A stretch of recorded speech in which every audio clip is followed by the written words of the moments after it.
Perfecto. ¿Escucho bien? Bueno, chicos, vamos de nuevo. Buenas tardes. Ya está grabándose la clase.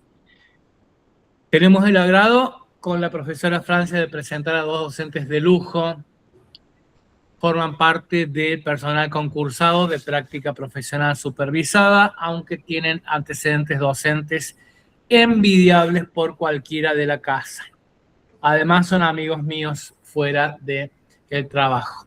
Excelentes docentes. Así que bienvenidos, doctora Cabanilla y doctor Rondoleto. Muchas Hola, gracias. buenas tardes. Gracias por participar en la materia optativa y cuando quieran pueden desarrollar el tema. Chicos, para no ahondar en el mismo problema, ¿quedó claro lo de la reproducción de las clases? Sí, profe. ¿Y lo del canal de YouTube? También quedó claro. Sí, profe, todo claro. Chicos, cuando quieran, bienvenidos. Bueno. Bueno,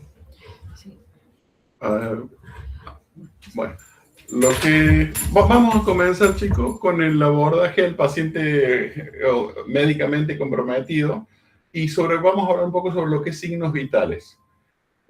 Como ya nos presentó el doctor Vita, la doctora Rondoleto y la doctora Cabanilla y el doctor Rondoleto. Vamos a tratar de hacerle lo más ameno que podamos y cualquier duda les pedimos que nos pregunten, así vemos cómo lo vamos a llevando y despejar todas las incógnitas que puedan tener.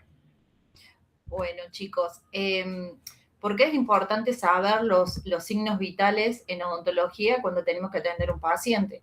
Bueno, sobre todo porque, bueno, justamente son pacientes, son personas que tienen un historial médico, que tienen un historial de vida y nosotros vamos a realizar tratamientos que son muchas veces invasivos. Prácticamente todos los tratamientos odontológicos son invasivos. Vamos a proporcionar medicamentos, anestesia, entonces es muy importante saber los antecedentes médicos y biológicos de los pacientes. Vamos a desarrollar la importancia de los signos vitales en odontología, la seguridad del paciente y la prevención en emergencias y, bueno, los objetivos de por qué tenemos que saber todo esto. En cuanto a la importancia de los signos vitales, nosotros, si bien conocemos los signos vitales, tenemos la presión sanguínea arterial, el pulso, la frecuencia respiratoria, la temperatura y la saturación. Al conocer esto, nosotros estamos evaluando prácticamente el estado fisiológico del paciente. En odontología, nosotros siempre hablamos, como en cualquier área de la salud, el conocer sobre los diferentes signos vitales nos van a permitir tener un valor preventivo y seguridad clínica en el antes, el durante y el después del tratamiento odontológico. Para la parte de prevención médica, siempre tratamos de identificar los signos vitales. Por ejemplo, cuando viene un paciente, es re importante que lo observemos y tratemos de ver si nosotros tenemos un paciente, por ejemplo, por así viene y está nervioso, está le vemos los cachetes colorados, una cosa así, podemos empezar a sospechar de cosas. Por ejemplo, que veamos una crisis hipertensiva que puede llegar a tener.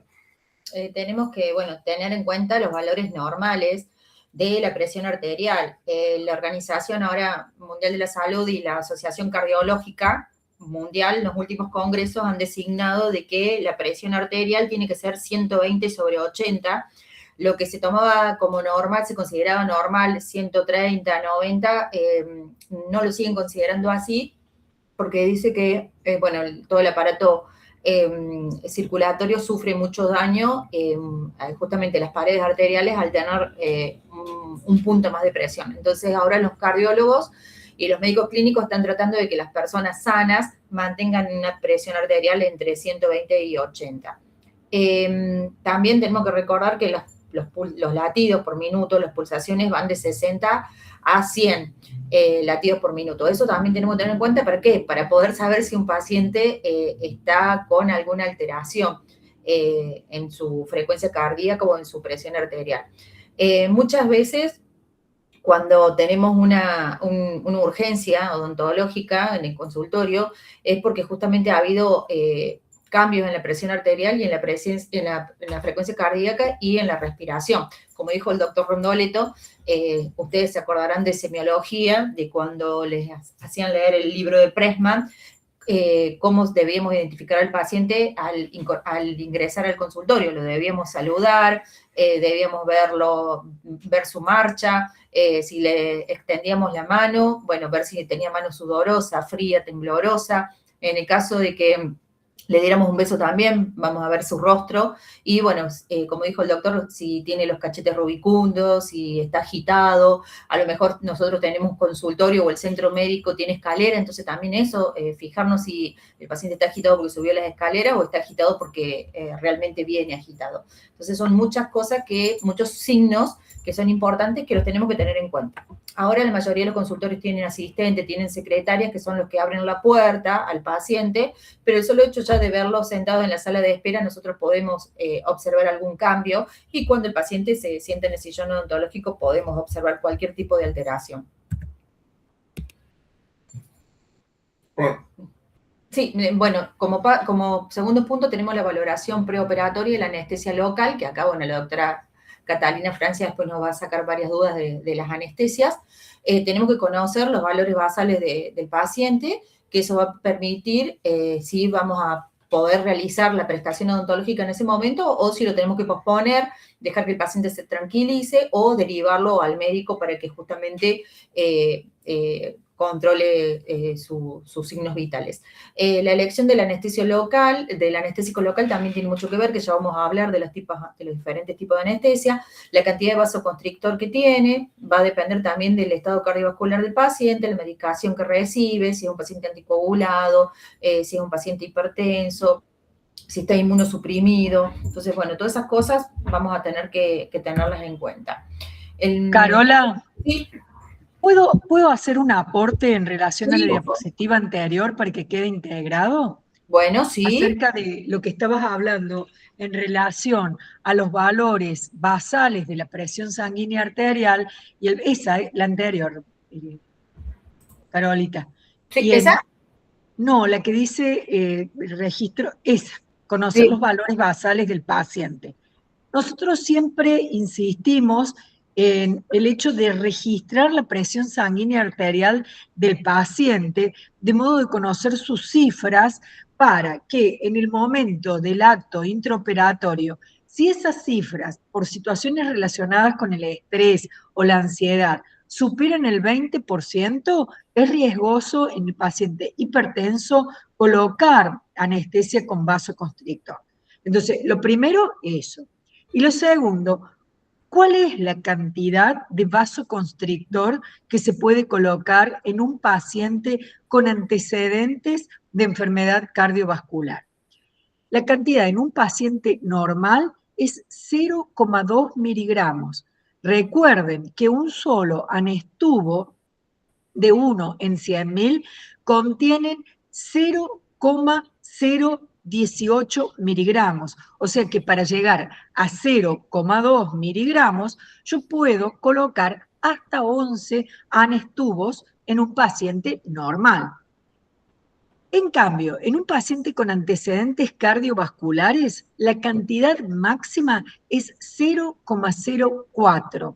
Y esto equivale a 2 anestubos, 1 en 100.000, o sea, en una dilución 1 en 100.000, o uno solo con una dilución de vasoconstrictor 1 en 50.000, ya que 1 en 50.000 corresponden a 0,036 miligramos.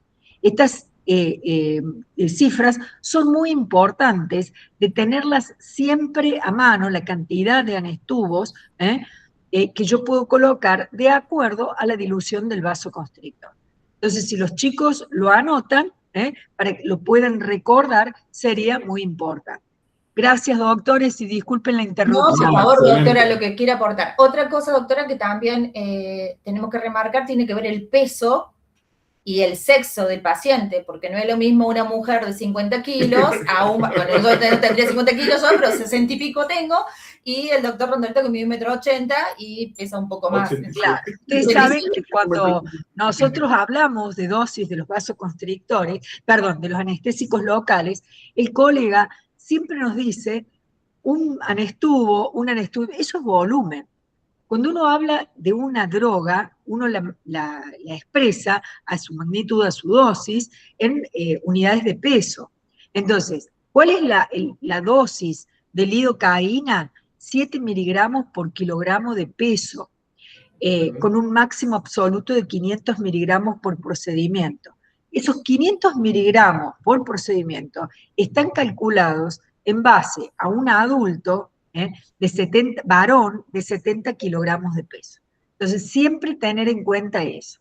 La dosis, en caso de la carticaína, también es de 7 miligramos por kilogramo de peso, pero ahí no está calculado el máximo absoluto.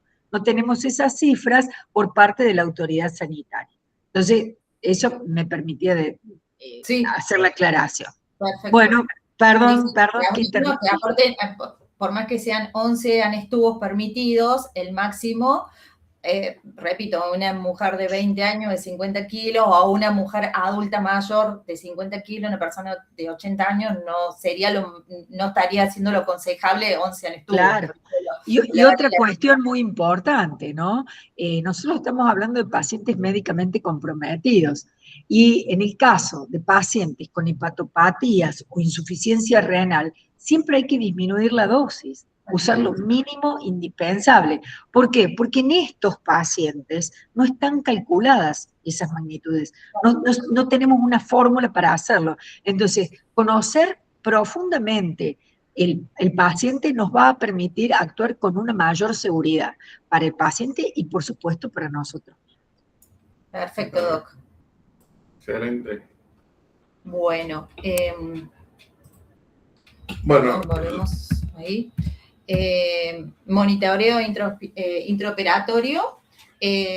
Bueno, como dijimos, en el preoperatorio vamos a ver de qué manera lo vamos a abordar. O sea, como bien explicó la doctora, vamos a decidir sobre qué tipo de anestesia y cómo vamos a actuar. Durante el intraoperatorio también vamos a ser receptivos a ver cómo se encuentra el paciente en ese momento para poder determinar los tratamientos que si los vamos a poder realizar o no.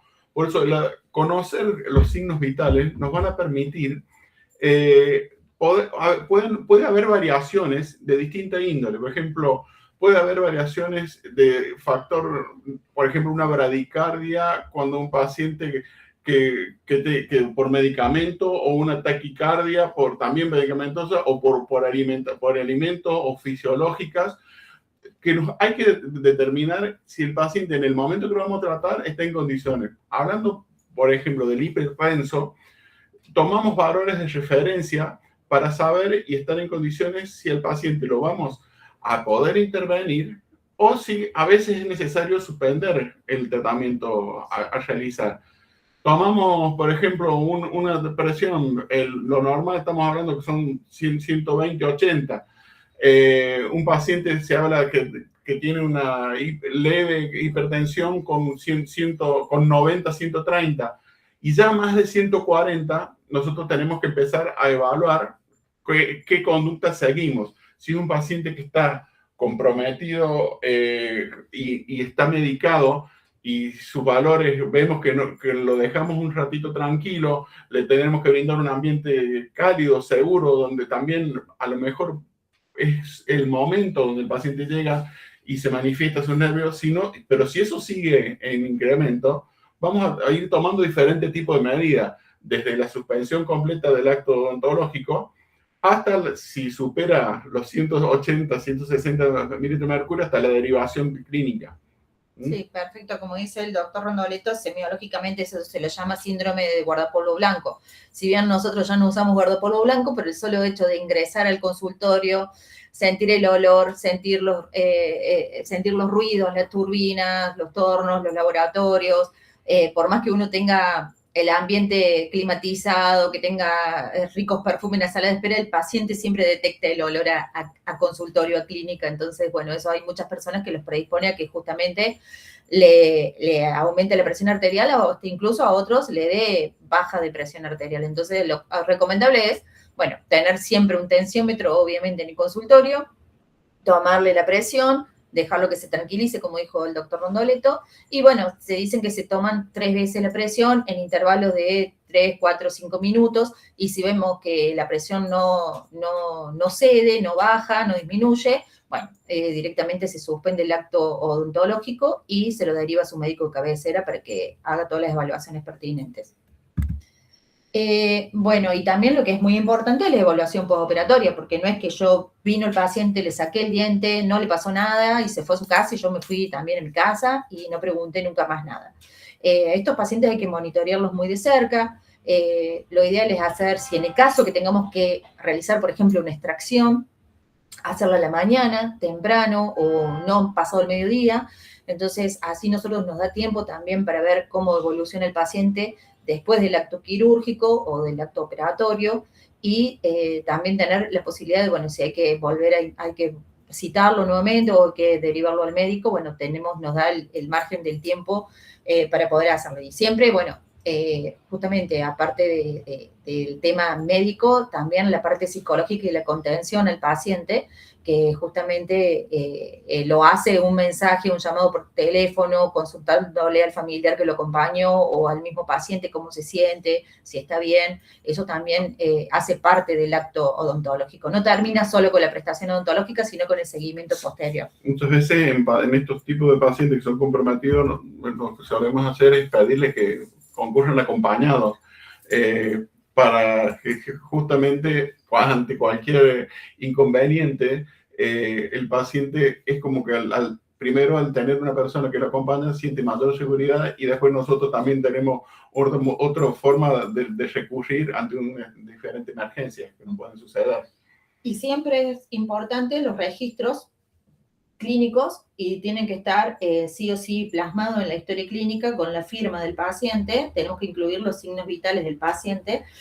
Es una obligación ética y legal, porque bueno, quiere decir que nosotros ahí lo evaluamos integralmente el paciente, porque bueno, si sabemos que tiene un antecedente médico, lo mínimo que tenemos que hacer es justamente corroborar que este paciente esté en condiciones para poder ser asistido en el tratamiento odontológico. A veces son tratamientos, no necesariamente son cirugías, a veces son tratamientos largos como tallados de coronas, impresiones, colocación de pernos o endodoncias, que son tratamientos prolongados y eso también produce mucho estrés, mucha fatiga en los pacientes. Entonces también tenemos que tener mucho cuidado con esos tratamientos de larga duración. Bueno, como segundo ítem, tenemos que ver la seguridad del paciente y la prevención en las emergencias odontológicas. Esto está casi todo escrito porque, bueno, no podemos mostrar imágenes odontológicas, sino son a nivel sistémico esto, entonces, bueno, por eso está bastante escrito para que de paso a ustedes también le quede este PowerPoint. La seguridad del paciente es un pilar fundamental, como dijimos, en la práctica odontológica, especialmente cuando se trata de pacientes con enfermedades sistémicas o en riesgo, y la prevención de las emergencias comienza con una correcta valoración inicial que incluye la toma de presión y los signos vitales. Como dijimos, bueno, el ingreso del paciente al consultorio, y nosotros como profesionales tenemos que hacer la toma de la presión. No tenemos que llamar al asistente que no sabe a lo mejor nada de presión arterial o la secretaria o el que nos esté ayudando en el consultorio. Somos nosotros los profesionales los odontólogos los que tenemos la responsabilidad de tomar estos signos vitales. Bueno, como dijimos siempre, la identificación temprana es observándolo al paciente y fijándose que pueden suceder diferentes síntomas. Por ejemplo, como lo que hablamos recién de la hipertensión o una hipotensión que se va a manifestar con la clásica lipotimia, se nos descompone el paciente.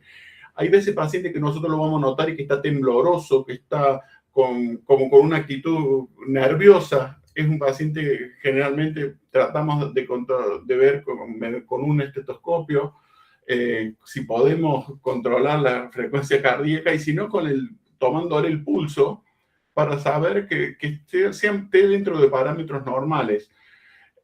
Un paciente que cuando viene con fiebre en un procedimiento, hay que saber, por ejemplo, si es precisamente que puede deberse a alguna cosa que sea un factor odontológico fundamentalmente, o si es por una enfermedad sistémica. Reconocer este tipo de pacientes con diferentes enfermedades como diabetes, hipertiroidismo, cirugías, nos van a ayudar a prevenir justamente que pasemos un mal rato. En base a eso, nosotros cuando decimos que queremos reducir el estrés y ansiedad, lo que principalmente tratamos de evitar es el disgusto nuestro, que es que se descomponga un paciente en la sala. Es una situación bastante fea y siempre tratamos de tomar las medidas posibles para evitar que esto pase. Y la forma de esto es conociendo justamente lo que son estos signos vitales.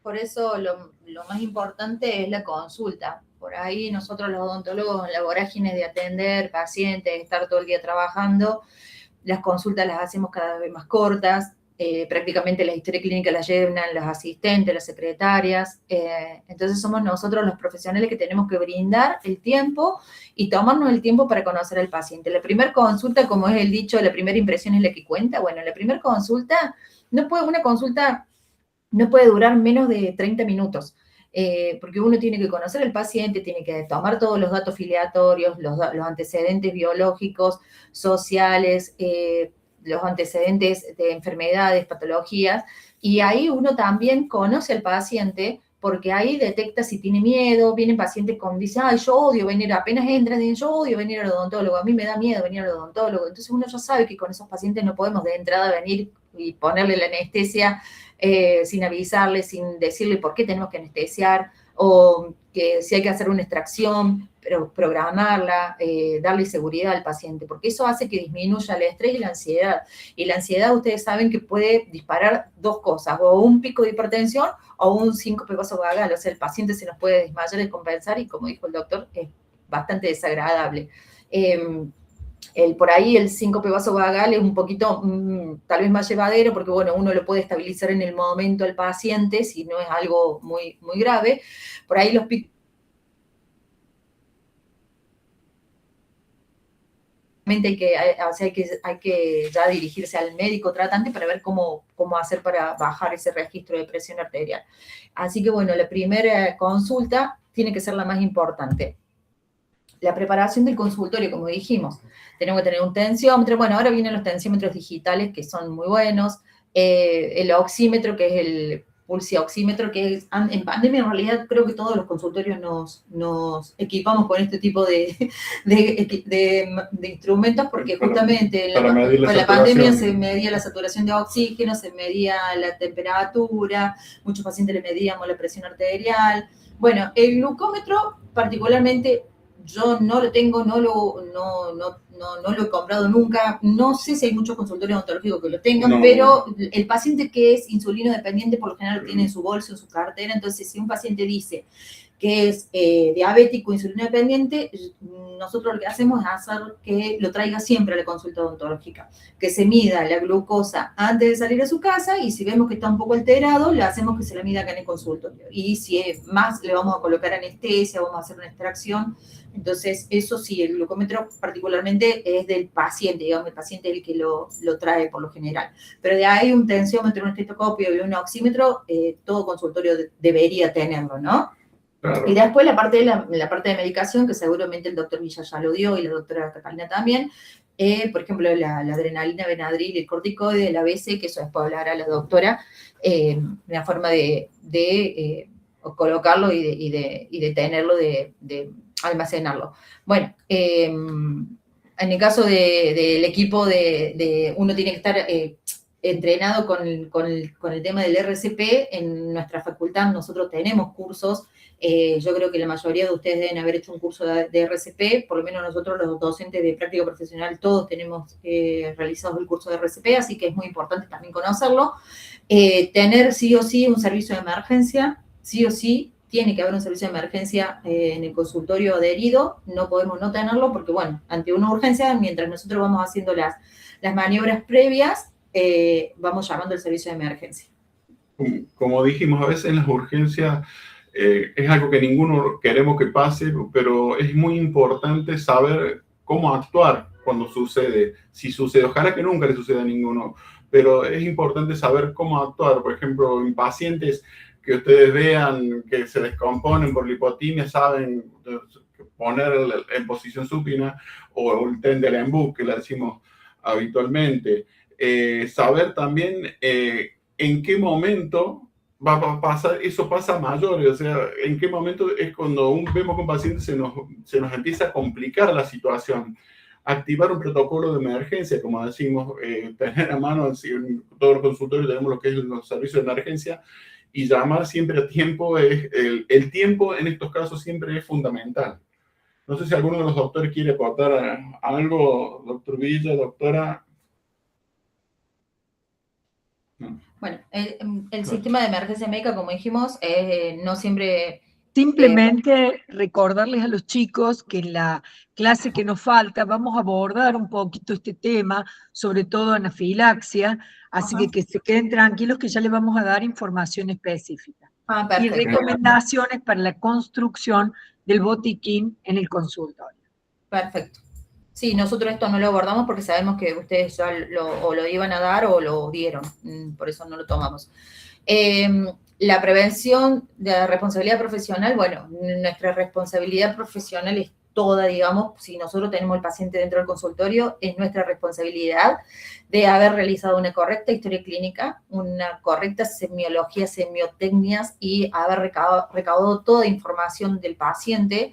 El paciente tiene que firmar la historia clínica porque él está sintiendo de que lo que dijo es así, no después de decir, bueno, el paciente me dijo que a veces se le subía la presión arterial, pero que no le daba bolilla, y bueno, ¿está firmada la historia clínica? No, no está firmada la historia clínica. Entonces nosotros después legalmente podemos tener un lindo problema por no tener una historia clínica firmada con todos los datos que el paciente nos ha brindado. Con la doctora tenemos siempre el hábito, por lo general, de cuando atendemos a un paciente que tiene médicamente comprometido, solicitamos una valoración con su médico de cabecera. De esa manera siempre tratamos de que estar dentro de un paciente, por ejemplo, con cardiopatía o otro tipo de problema, que nosotros que tengamos la visualización médica, que hemos hecho la consulta previa.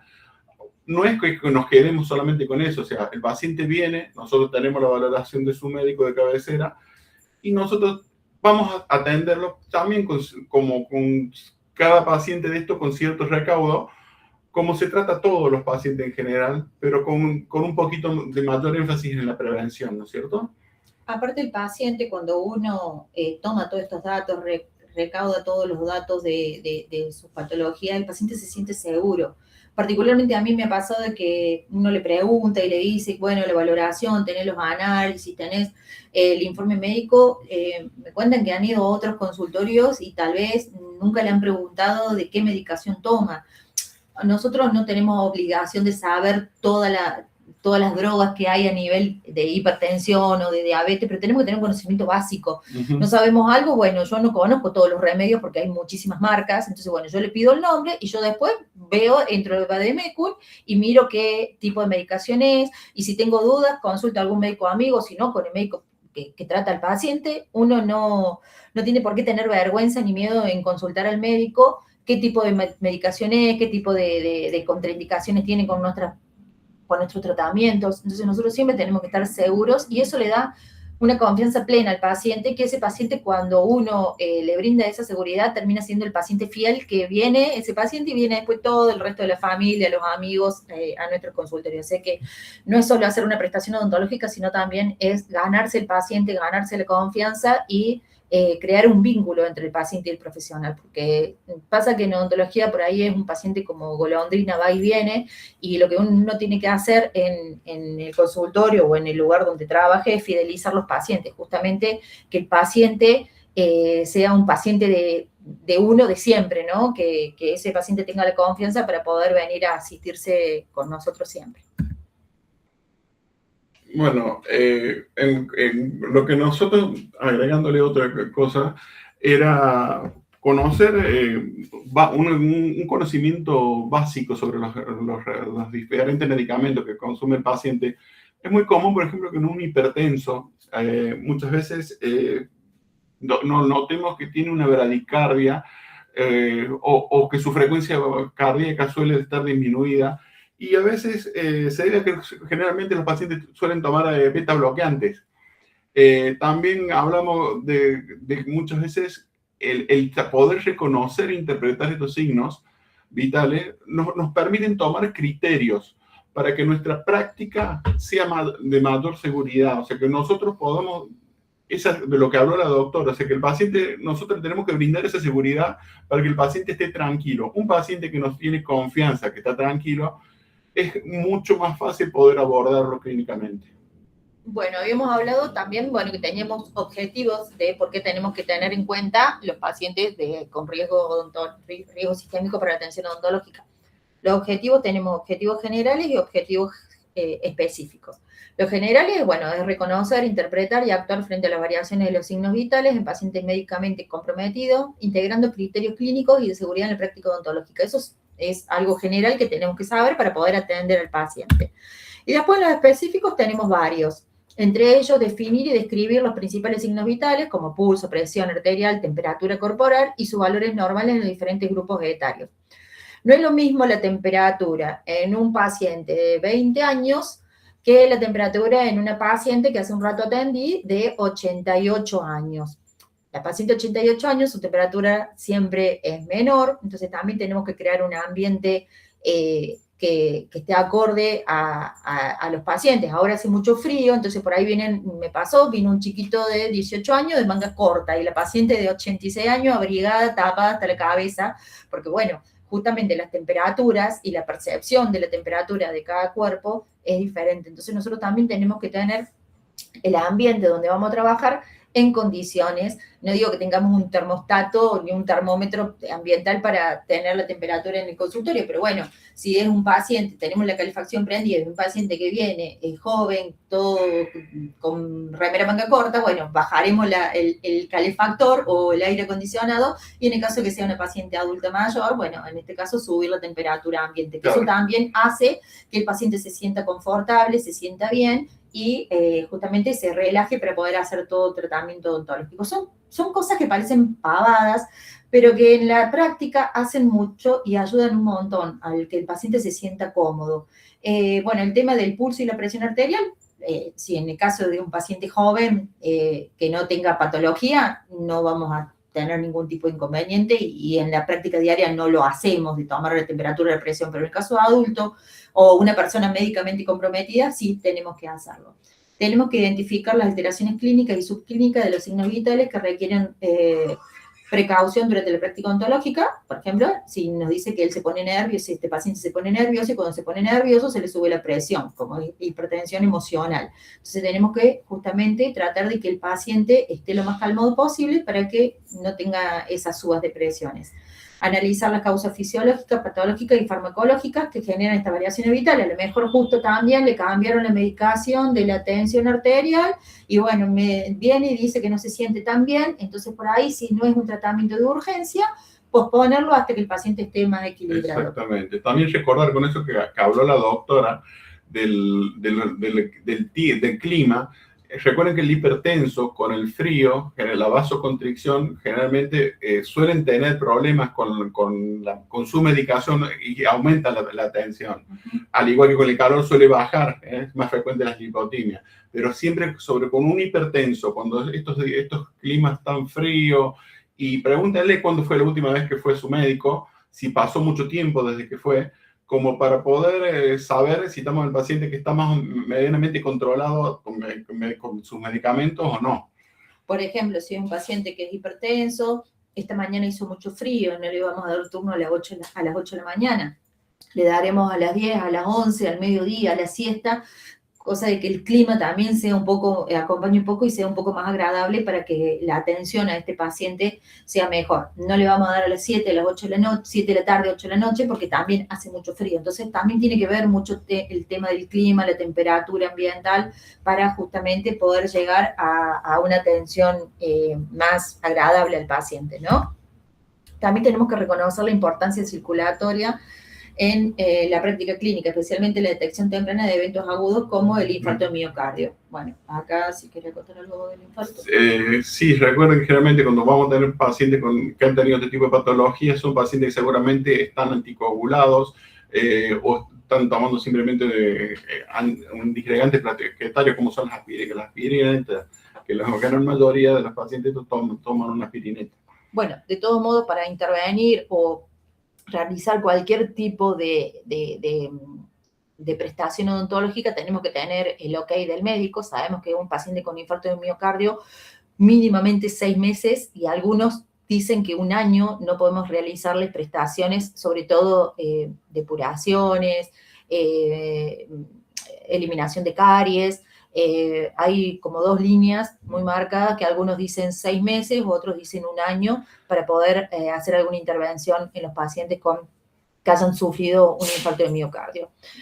Sobre todo por la prevención del riesgo de una endocarditis bacteriana, ¿no? Endocarditis bacteriana, exactamente. Tenemos que valorar la intervención bueno, y también en el caso de este paciente sabemos que tienen que estar con antibiótico-terapia de cobertura, que por eso debemos nosotros comunicarnos con el médico tratante, con el cardiólogo, para que nos indique qué tipo de medicación él aconseja, y bueno, y si realmente nos habilita a hacer la prestación, en el caso que sea algo urgente, por ejemplo, un absceso, dolor o una fractura, no vamos a hacerle un reemplazo de una amalgama a un paciente que si no tiene dolor no le vamos a reemplazar la amalgama si ha tenido un infarto de miocardio hace 6, 8 meses, ¿no? Debemos valorar la interacción de los medicamentos sistémicos y el uso de anestesia local, odontológica, adaptando la elección del anestésico y su dosis, que es lo que habló la doctora Catalina. Debemos promover una actitud preventiva y segura en el consultorio odontológico basada en la toma sistémica de los signos vitales, el registro clínico y la interconsulta médica cuando sea necesario. Es un poco más de lo que habíamos hablado, nada más que está ahí resumido para que ustedes puedan tenerlo en cuenta. Vamos a hablar de la valoración del pulso. Hablando específicamente sobre los signos vitales, sabemos que el pulso arterial es la presión con que la sangre sale del ventrículo izquierdo y es detectada hacia la aorta. Y se transmite a través de la arteria. En una toma de pulso, nosotros vamos a evaluar su frecuencia, su ritmo y su amplitud. Hablamos de los valores normales, como dijimos, han variado un poquito, se habla de un valor normal de 60-80. En niños de 80 a 100, en lactantes de 100 a 140, los valores que teníamos referido anteriormente, y bueno, y en atletas generalmente suelen tener bradicardia fisiológica. Sí. También recuerden que el pulso, como dijimos, es condicionante a veces de que cuando un paciente entra puede ir variando por una situación de nervio como lo que le habíamos comenzado en el principio. Cuando el paciente está llegando al consultorio, vemos qué riesgo es lo que nosotros tenemos para diferentes tipos de complicaciones. También la forma que llego al consultorio, por ejemplo, el doctor Villa y yo estamos en el centro, en 4º piso, 6º piso. El doctor Rondoletto está en un barrio, en una parte plana en la cual no tiene que subir pisos el paciente. A veces pasa que los pacientes quieren subir por las escaleras porque le tienen miedo a los ascensores. Entonces, cuando llegan al consultorio, obviamente que su pulso arterial y su presión arterial han variado. Y más si son pacientes que están médicamente tratados, ¿no? Así también pacientes que no están médicamente tratados, el pulso y la presión arterial también varían por el ejercicio físico que tienen. Por eso también nosotros siempre hablamos de que cuando observar, siempre lo que dijimos al principio es lo fundamental. Observar un paciente que le vemos que tiene una actitud de deportista, un paciente atlético, generalmente su pulso va a ser bajo. Generalmente es una cosa que no nos vamos a tener que pensar en una cosa como hipotiroidismo ni nada de eso. O sea, si nosotros vemos que un paciente tiene un ritmo irregular, que presenta fibrilaciones o un pulso donde no es constante, automáticamente empezamos a pensar en alguna patología cardíaca. Siempre decimos que el pulso que uno más miedo le tiene es al pulso débil, es el pulso filiforme que nosotros trabajamos cuando viene un paciente en el consultorio y tratamos de tomar el pulso, que generalmente lo hacemos en el pulso radial, perdón, la corredera radial o muchas veces en el seno carotídeo. Nosotros tratamos de detectar eso y en base a nuestra experiencia, la parte que siempre nos trae un poco más de dolor de cabeza cuando un paciente tiene un pulso más débil, sí, que en el paciente que viene acelerado. Generalmente el paciente que es más acelerado, como yo, por ejemplo, es un paciente que corresponde con la estructura nerviosa del propio paciente. Bueno, en el caso de que tengamos una bradicardia, una taquicardia, perdón, bastante marcada o una bradicardia, lo ideal sería suspender el tratamiento, porque bueno, si vamos a colocar anestésicos locales o vamos a tener un tratamiento prolongado, bueno, el paciente se nos puede descompensar en el sillón. El tema de, sobre todo, como dijo el doctor Rondadoreto, el pulso débil o filiforme nos puede producir una hipotensión o un shock síncope, que el paciente se nos desmaya y se nos desploma en el sillón y que no es nada agradable. Así que, bueno, hay que tener mucho cuidado con eso. ¿Por qué se dan las variaciones? Como dijimos, bueno, las variaciones pueden ser fisiológicas o patológicas. La fisiológica, el ejercicio, subió al sexto piso por las escaleras. La ansiedad, el síndrome del guardapolvo blanco, como decían en semiología, las emociones, el paciente puede tener, tiene memoria de situaciones que ha vivido que a lo mejor no han sido muy agradables. Recuerden que nosotros como odontólogos somos muy invasivos en todo lo que hacemos, estamos invadiendo, estamos entrando al paciente a través de la boca. Bueno, y todo eso produce recuerdos. Algunos son agradables. El del torno, como les dicen. Claro, algunos son agradables, otros no son tan agradables. Entonces, bueno, por lo general el paciente, los pacientes adultos mayores no tienen las mejores experiencias en los consultorios odontológicos porque, bueno, la odontología hasta hace 30 años atrás no era tan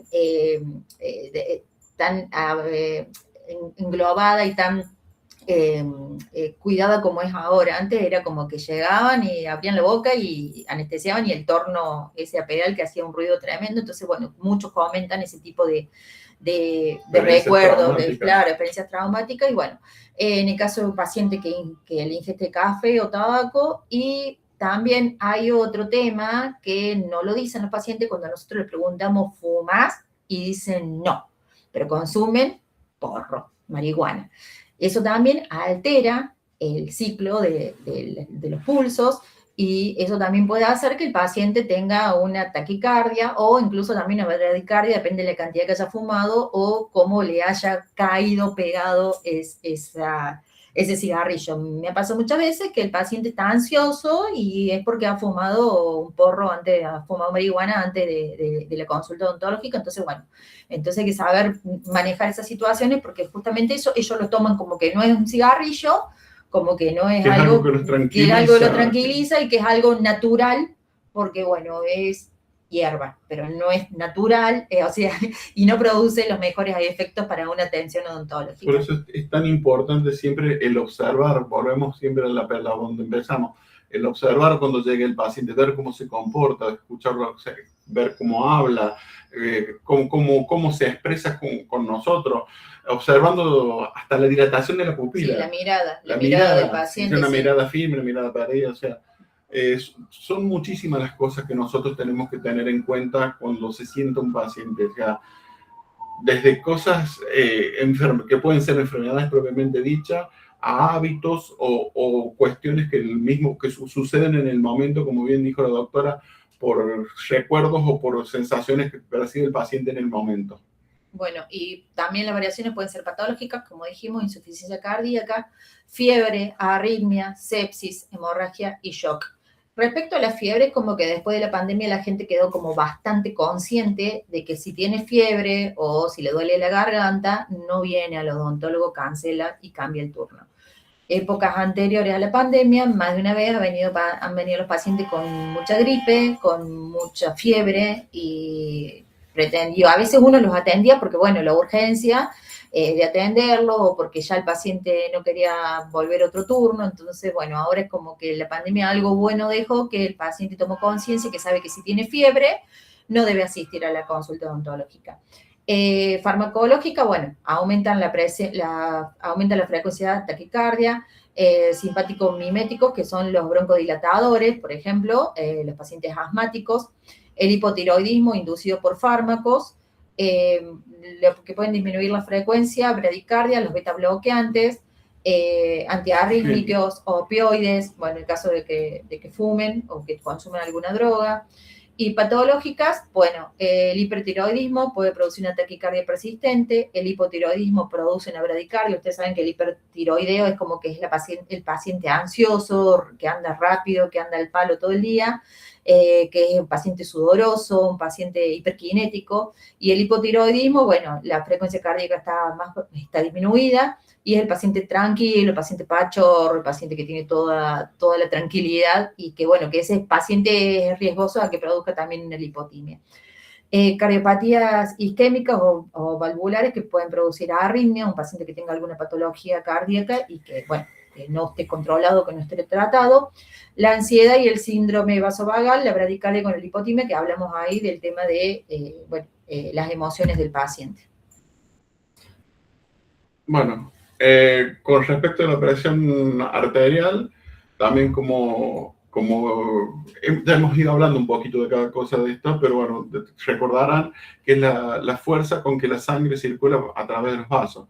En odontología siempre decimos que es uno de los signos más relevantes, porque con nosotros, cuando llega el paciente, al tomar la atención, podemos desde el primer momento ver el estado en que se encuentra el paciente, sobre todo un estado cardiovascular. Un paciente, al comenzar el tratamiento, vamos a decidir en qué forma lo vamos a abordar. Si ese tratamiento es seguro para poder comenzarlo o no. Si podemos colocar los anestésicos o no. Si es un paciente que muchas veces tenemos que hacerle una cirugía, la cual va a implicar que esté de un cierto tiempo, que vamos a saber que va a haber que hacerle seguramente muchos puntos, y siempre analícenlo desde cuando llegue el paciente, cómo se encuentra, cómo se siente, y siempre pregúntenle al paciente, más allá de que el paciente diga y que nosotros tomemos la presión, cómo se siente, que exprese, que el paciente logre tener ese vínculo con nosotros, que nosotros necesitamos que el paciente pueda comunicarse e ir consultando, así como le decimos, yo siempre les digo, pregúnteme, sáquese las dudas si tiene algo, porque a mí también me ayuda a poder trabajar más tranquilo con un paciente que se brinda y se abre para poder trabajar tranquilamente. Bueno, ahí hablamos de nuevo, es un poco reiterativo todo, pero es como para que les vaya quedando bien grabado. La presión de referencia, 120/80, elevada, bueno, más de 130 a 80. Tenemos diferentes tipos de grado de hipertensión, que esto le importa en realidad a los cardiólogos, al médico tratante. La hipertensión grado 1 es cuando tenemos entre 130 y 139, sobre 80-89. Hipertensión grado 2, tenemos más de 140 y más de 90. Y la hipertensión máxima o grado 3 que le dicen es más de 90 y 60, la hipotensión, más de 90 y 60 de mínima, o sea, es como que una presión muy, muy baja. Repito, la hipertensión se divide en dos, grado 1 y grado 2. Perdón, o sea, un poco por lo general, siempre un paciente, cuando que es un paciente hipertenso, medicado, y nosotros le tomamos la presión y vemos que están en valores entre 130, 140, lo que solemos hacer es esperar un ratito, volver a tomarle la presión, ver si el paciente se tranquiliza. Podemos continuar generalmente con el acto odontológico. También lo otro, el tema de la hipotensión, cuando hablamos que si vemos que es un paciente que lo vemos medio blanco, medio sudoroso, un paciente que generalmente se nota como temeroso, lo decimos cuando se sienta en el sillón, le tomamos la atención y está más de 90, 60, y no lo podemos atender, o sea, porque sabemos que un paciente que casi seguro va a sufrir una lipotimia. Lo mismo que si un paciente que tiene valores de más de 140, uno lo suspendemos, y si tiene valores de más de 160, ya empezamos a activar el protocolo. Como decimos, al paciente se lo mandamos a su casa y no solo lo mandamos a la casa, lo mandamos al médico. Y cuando un paciente ha llegado a un grado de 180, directamente llamamos al servicio de emergencia. Claro, también hay que ver, muchos pacientes son tan hipertensos que a veces médicamente no pueden llegar a bajar su presión, entonces lo importante es preguntarle cuánto es lo que él tiene dentro de su patología, cuál es su normalidad dentro de su patología. A lo mejor es un paciente que siempre tiene 130 o que siempre tiene 140 y médicamente no lo pueden disminuir esos valores. Entonces nosotros tenemos que saber realmente cuántos son los valores que ese paciente registra. Y lo importante es, bueno, tener, como digo, un tensiómetro y que el paciente, si nos dice, nos relata, yo siempre estoy con 140, 90, 140, 80, bueno, hablar con el médico tratante y verificar si es viable la atención odontológica. Porque, bueno, médicamente hay pacientes que no le logran bajar la presión o porque constitucionalmente ya tienen ese tipo de tensión arterial y, bueno, eso hay que hablarlo siempre con el médico tratante para que quedamos tranquilos. Bueno, lo que siempre les decimos, cuando vayan a tomar la atención, es importante tener ciertos parámetros en cuenta. Decir al paciente, o sea, tratar de tener silencio en el lugar para poder sentir correctamente, que el paciente siempre apoye el brazo y esté a la altura del corazón, que el paciente esté, que el manguito sea acorde a una persona. Es lo mismo atender o tomar la atención de una persona de un brazo flaquito a una persona de un brazo grande. Tenemos que tener un manguito que sea intermedio, como para poder, que sea adaptable para los diferentes tipos constitucionales de personas. Siempre les damos tips, así que decimos que el paciente apoyado de espalda, en lo posible se le pide que haya ido al baño, que esté con su vejiga vacía, que no cruce las piernas, que esté con los pies sentados, o sea, que apoye los pies. Todos estos tipos de cosas son importantes para que cuando nosotros tomamos la atención, muchas veces suele pasar, nosotros lo pedimos, colocamos el manguito y el manguito abraza prácticamente la unión del codo. No, el manguito tiene que estar por encima del codo, ¿no es cierto? Nosotros antes generalmente de esto siempre vamos en diagonal al pulgar, buscamos en el codo, lo hacemos flexionar y sentimos a dónde está el pulso. Entonces ahí es donde vamos a colocar el estetoscopio. Y también tenemos que, en el caso del que tengan tensiómetros digitales, el tensiómetro lo hace todo solo, pero en el caso que tengamos tensiómetros convencionales, con un estetoscopio nosotros tenemos que insuflar. Siempre se dice que hay que insuflar siempre hay que insuflar un poco más de la presión que el paciente nos relata, pero la forma más segura es tomar el pulso, ir tomando el pulso, ir insuflando, y cuando desaparece el pulso en el manguito radial, ahí empezar a detener la insuflación y ahí empezar a vaciar de aire la cámara del tensiómetro. Entonces ahí podríamos corroborar de que realmente llegamos al bloqueo de las arterias para poder tomar la presión arterial. Ahí va a dar la tensión máxima. Cuando vuelve a aparecer el pulso, nos va a indicar la tensión mínima. Exactamente. Creo que en semiología a todos les deben haber enseñado con los tensiómetros convencionales y no con los digitales. Pero bueno, sería bueno que practiquen y que siempre lo tengan claro para poder escuchar los ruidos y para poder detectar cualquier tipo de anomalía en los pacientes. Bueno, ¿qué riesgo tenemos en la práctica odontológica? En el caso que tengamos una hipertensión o una hipotensión o una variación brusca de presión arterial. En el caso de hipertensión no controlada, el riesgo es una crisis hipertensiva, hemorragia durante la cirugía o un accidente cerebrovascular y lo más grave de todo, que no es menor, un infarto. Si estamos realizando una extracción y el paciente tiene un pico de presión o está con una presión muy alta, corremos riesgo de una hemorragia y son hemorragias muy difíciles de controlar. Son hemorragias que bueno, depende que provoque la hemorragia, si es una vena o una arteria. Si es una arteria va a ser pulsátil y va a ser muy difícil de encontrarla y poder solucionar la crisis en ese momento. Y si es una vena, bueno, sabemos que el sangrado va a ser, la hemorragia va a ser en napa, va a ser un sangrado continuo, y también es un poco más fácil de solucionar quirúrgicamente, pero también es muy problemático, porque si el paciente sigue con hipertensión, con la tensión alta, la sangre va a seguir saliendo porque tiene que escapar por algún lado. Un accidente, un accidente cerebrovascular o una ACV, y bueno, y un infarto serían los casos más graves que tengamos.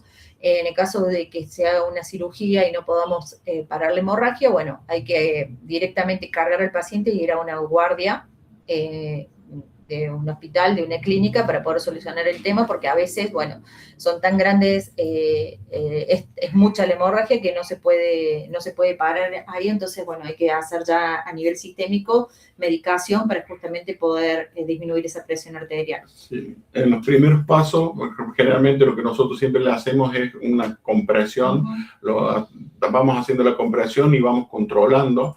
Y después siempre es muy importante en este tipo de pacientes hacer un tipo de sutura compresiva, sí, cuando hemos realizado una cirugía, ¿no es cierto? Sí, en el caso, se habla de la hemorragia en el caso de que estemos en el acto quirúrgico, ¿no? Y que no podamos ni siquiera suturar. En el caso de que podamos suturar, bueno, se hace la compresión, como dijo el doctor, y se le hace morder una gasa el mayor tiempo posible hasta que pueda formar el tapón del coágulo. En el caso de hipotensión, el riesgo, bueno, es el síncope, hipoperfusión cerebral o un shock, un desmayo. Y en el caso de variaciones bruscas de tensión, pueden ocurrir por estrés, dolor, ansiedad, interacción con los anestésicos locales. El tema del dolor, a veces nos confiamos de que al paciente no le duele y no hacemos refuerzo de anestésicos, y bueno, eso también puede producir variación en la presión arterial, porque bueno, es totalmente emocional, y el dolor también, bueno, produce disparos en la presión arterial.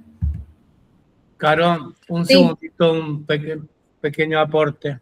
Sí. No se olviden, chicos, que las hipertensiones que nos interesan a nosotros, porque como les dijeron bien los doctores, van a estar haciendo una anamnesis, van a estar recopilando datos, van a hacer la toma del pulso arterial o de la presión sanguínea arterial, pero muchas veces esa descarga enérgica del nerviosismo del paciente, o que no la pasó bien por temor, por ansiedad, por desconfianza en la consulta, se traduce con una hipertensión paroxística. Paroxística es crisis, paroxística es intenso e inmediato. Y al otro día uno hace la reconstrucción del hecho cuando viene el paciente con una alveolitis seca. Muy común, y uno cree siempre que ha desalojado el coágulo por comer, por fumar, por salivar, pero la mayoría de las veces una alveolitis seca con el alvéolo limpio, con hipercialia, obedece a una hipertensión paroxística. Tengan en cuenta eso. Además, cuando los doctores hablaron de signos vitales, las hemorragias arteriales por accidente, sección de un vaso importante, modifican la presión sanguínea arterial y son pulsátiles. El llenado, las lesiones elementales se manifiestan justamente acompañando el pulso arterial. Sí, que no es la más agradable de todas las hemorragias. Para nada. Uy, nosotros, cabrón, en la parte pública, los tres hemos pasado varias de esas juntos. Sí. La napa es un poco más controlable, la venosa, pero la arterial es complicada. Pero bueno, se sale, estamos acá todavía. Continuamos. Sí. Ay, perdón, que me fui. Perdón, apreté mal. Estábamos acá. Pulso acá. Bueno, los parámetros a tener en cuenta en la consulta odontológica, lo que habíamos hablado es la medición inicial del registro en cada cita, especialmente en pacientes con antecedentes cardiovasculares, repetir la medición si los valores son anómalos antes de decidir posponer o continuar. Los límites de seguridad para la práctica odontológica, como dijimos, presión arterial alta, 160/100, posponer el tratamiento electivo y derivar al médico tratante. y la presión arterial 180/110 es una emergencia médica y tenemos que llamar al servicio de emergencia de forma inmediata. No le podemos decir al paciente un golpecito en la espalda y decirle vaya a su casa y de allá vaya al médico. No, nosotros tenemos que llamar al servicio médico porque, bueno, puede producirnos unos daños bastante importantes una presión tan alta. El uso de los anestésicos locales, como dijo la doctora Catalina, limitar la adrenalina. Bueno, acá es lo que había dicho la doctora, máximo 2 carpules de lidocaína en hipertensos controlados y evitar vasoconstrictor en hipertensión severa no controlada. Doctora, ¿quiere agregar algo respecto a esto de los anestésicos? Perdón, estaba muteada. Sí, me gustaría decir que el paciente hipertenso se puede presentar en el consultorio bajo circunstancias diferentes, con una intervención programada o con una urgencia. Con una intervención programada en el paciente controlado y compensado, controlar dosis de anestésico local, utilizar anestesia local con dilución del vasoconstrictor de 1 en 100.000 o 1 en 200.000. Paciente, intervención programada, no compensado o no controlado, derivar al médico tratante para que lo equilibre y recién ahí proceder al tratamiento odontológico. Urgencia en el paciente hipertenso controlado. Utilizar la mínima cantidad de anestesia posible, controlando y haciendo un estricto control del dolor, porque el dolor puede ser disparador de mediadores simpáticos, adrenérgicos, no me salió la palabra, adrenalina y noradrenalina, que van a impactar en el árbol circulatorio y pueden subir espectacularmente la presión sanguínea arterial. Tener siempre en cuenta la medicación que está recibiendo el hipertenso, ¿no? Ojo con los beta bloqueantes no selectivos. Atención con estas circunstancias. Y en el paciente hipertenso no controlado o no compensado, en procedimiento de urgencia, utilizar anestesia local sin vasoconstrictor. ¿Cuál? Nosotros tenemos en el mercado comercial lidocaína al 2% sin vasoconstrictor, efecto breve, riesgo de dolor. El dolor puede causar un disparo de las cifras de presión sanguínea arterial, resultando perjudicial para el paciente. La otra alternativa es la mepivacaína al 3% sin vasoconstrictor. Según técnica anestésica, te va a dar entre 20 minutos de anestesia pulpar profunda y 40 minutos de anestesia pulpar profunda, que representan el tiempo de trabajo. En esa magnitud de tiempo, podés resolver a través de alguna maniobra odontológica el alivio del dolor o la circunstancia de la que se trate la consulta de urgencia. ¿Quedó claro, chicos? Sí, profe. Sí, profe. Bien. Bueno, y seguimos con lo mismo, lo del ambiente controlado. El ambiente controlado, reducir la ansiedad, emplear citas cortas, mantener la comunicación calmada con el paciente. Sobre todo eso, nosotros tenemos que demostrarnos que estamos calmados, que sabemos lo que hacemos. Tenemos que tener total control de la prestación que vamos a realizar. Por ejemplo, yo no realizo endodoncia. Tengo una doctora que es un especialista en endodoncia y realiza las endodoncias. Si viene un paciente con urgencia, yo no sé realizar, con urgencia de dolor pulpar, yo no sé realizar endodoncia, pero sí sé hacer un alivio del dolor. Entonces uno tiene que tener el conocimiento de ciertas cosas para poder realizar las prestaciones odontológicas. En el caso de si está la doctora que hace la endodoncia, directo lo atiende ella y no hay ningún problema. Pero en el caso de que no está y yo estoy sola y no hago endodoncia, no sé hacer endodoncia, no me gusta la endodoncia, pero sí sé hacer un alivio del dolor. Y me tengo que demostrar estoy segura de lo que estoy haciendo. Yo le indico al paciente que yo no realizo el tratamiento de conducto, no realizo la endodoncia, pero que sí le voy a aliviar el dolor. Nosotros nos tenemos que mostrar calmos y con total control de la situación. No podemos estar dubitativos, no podemos ponernos nerviosos, empezar a temblar, empezar a hablar por teléfono, buscar el chat GPT para ver qué hacer. Nosotros tenemos que tener conocimiento de lo que vamos a hacer. Y en el caso postoperatorio, de que hagamos el alivio del dolor, de que hagamos una extracción de urgencia, bueno, tenemos que controlar justamente que el paciente no se levante bruscamente del sillón, ir incorporándolo lentamente, dejarlo sentado un buen rato, unos 5 o 10 minutos para ver que no se maree, acompañarlo, cuando se va a incorporar el sillón, acompañarlo, estar al lado del paciente, no dejarlo solo.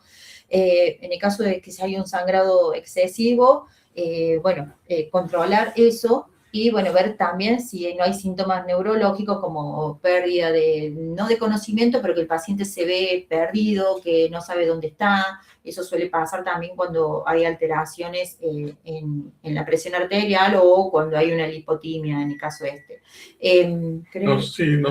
Generalmente con la doctora, que sabemos hacer bastante cirugía, siempre les pedimos a nosotros, los pacientes, que nos manden un mensajito y nos avisen cómo están. Ustedes no tienen idea muchas veces cómo tranquiliza ese mensajito que el paciente te mandó, y cuando uno queda con una preocupación que haber atendido a un paciente comprometido de este tipo. Sí. Otra cosa que... más, doctores, es saludable hacerle un llamado al terminar la jornada. El paciente que se siente conectado con su odontólogo, con su profesional, es un paciente que sufre menos estrés y que en el caso de complicaciones tiene o hace menor cantidad de quejas o reclamos legales. Entonces también es una manera de cuidarlo, en primer lugar al paciente y en segundo lugar al ejercicio de nuestra profesión. Y también a nosotros psicológica, a mí me pasa. Totalmente. Yo me comprometo mucho, hago muchos terceros retenidos, bueno, el doctor Ronaldo también sabemos hacer, y me pasa que me quedo preocupada si lo hice un viernes a la tarde, aunque sean las 10 o 11 de la noche, yo le digo al paciente, vos siempre mandame un mensaje, porque a veces se acuestan a dormir o no, y uno no quiere molestarlo con un mensaje, pero si yo veo que ya pasaron 4 o 5 horas y no me mandó un mensaje, yo tomo el teléfono y le envío un mensaje. No hago mandar el mensaje al asistente ni a nadie. Envío yo el mensaje. Somos nosotros los profesionales actuantes, por lo tanto somos nosotros los que debemos preguntarle al paciente cómo se siente. Y la tranquilidad que me da, y que me muestra el vasito de helado que está tomando, o que me pregunte si puede comer tal cosa, eso da una tranquilidad tremenda de que el paciente está bien y que lo que hicimos está bien. Entonces eso también, como dice la doctora, es un acompañamiento que en el caso de que el paciente después venga con una alveolitis a los 5 o 6 días, bueno, la queja va a ser menor porque sabe que ha estado contenido el paciente. Exacto. Bueno, vamos a resumir el tema de la presión arterial. La medición y el control de presión arterial es un requisito indispensable en odontología porque garantiza la seguridad del paciente, orienta la conducta profesional y reduce el riesgo de las complicaciones graves durante los tratamientos. El tema de la temperatura corporal, volvemos a lo mismo. La pandemia, el COVID, nos trajo algo bueno de todo lo malo, de que el paciente ahora es como mucho más consciente. Claro, me llaman, me mandan un mensajito, el doctor Rondoleto, estoy con fiebre, ¿no voy o no voy? Y obviamente que uno le dice, no vengas, porque la fiebre puede ser por un estado gripal, puede ser por un estado inmunológico, puede ser por algún proceso infeccioso, puede ser por un proceso odontológico, excepto que el paciente esté como muy comprometido, es raro que dé fiebre, digamos en primera instancia, un proceso odontológico. Si me equivoco, me corrigen los doctores, pero es muy raro que excepto que ya venga con una angina ludwig, con un flemón, claro, con un flemón, una cosa muy grave y de un tiempo crónico, que venga que tenga temperatura, digamos, en primera instancia por un proceso odontológico. Por eso cuando me llama la atención cuando me han contado que un paciente, es más, una paciente hace rato se fue y dice que a una amiga la tuvieron que internar 2 veces por una angina ludwig de una muela de juicio, un tercer muela que le habían hecho la extracción. Claro, el paciente se dejó estar un tiempo, le dolía y habían pasado 6 días de la extracción y no no regresó al odontólogo tratante y bueno, terminó internada, le dieron el alta, no se sacó los puntos, volvió a estar internada por segunda instancia hasta que le sacaron los puntos, le hicieron todos los lavajes y todo lo que odontológicamente y localmente deberían haberle realizado.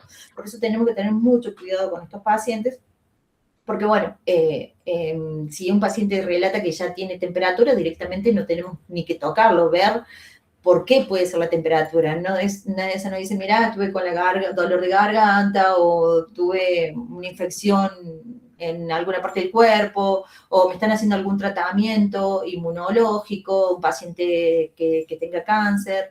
Entonces, bueno, ese tipo de patologías hay que tenerlas en cuenta porque, bueno, un paciente con temperatura corporal elevada directamente no hay que tratarlo. De 37 grados, claro. 37,5, generalmente encima del paciente 38, se suspende, excepto que sea algo odontológico. Y si es algo odontológico, urgencia. Inmediatamente hay que también derivarlo, acompañarlo a una guardia, porque nosotros le podemos realizar el tratamiento odontológico, pero si el paciente está con una temperatura elevada, bueno, obviamente que van a tener que controlar los signos vitales y otro tipo brindarle otro tipo de medicación que no va a ser por vía oral, que es la que podemos darle nosotros en el consultorio. Generalmente siempre ese paciente tiene que estar acompañado por antibióticos. Sí, por supuesto, se le da antibiótico terapia, pero bueno, en caso que tenga temperatura elevada, bueno, terminará en una guardia con medicación endovenosa correspondiente.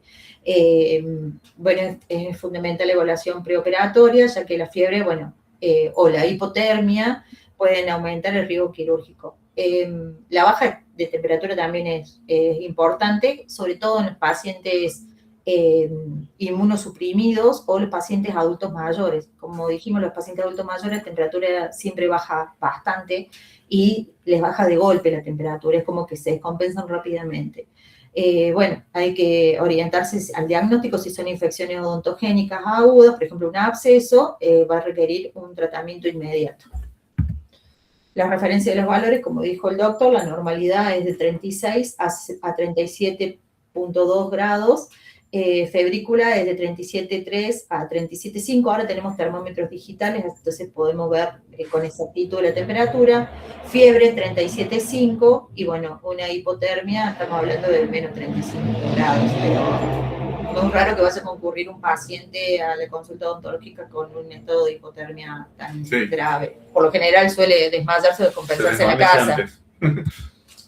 Los riesgos de la práctica odontológica, la fiebre puede indicar infección activa, endocarditis, abscesos, sinusitis, riesgo de complicaciones durante y después del tratamiento.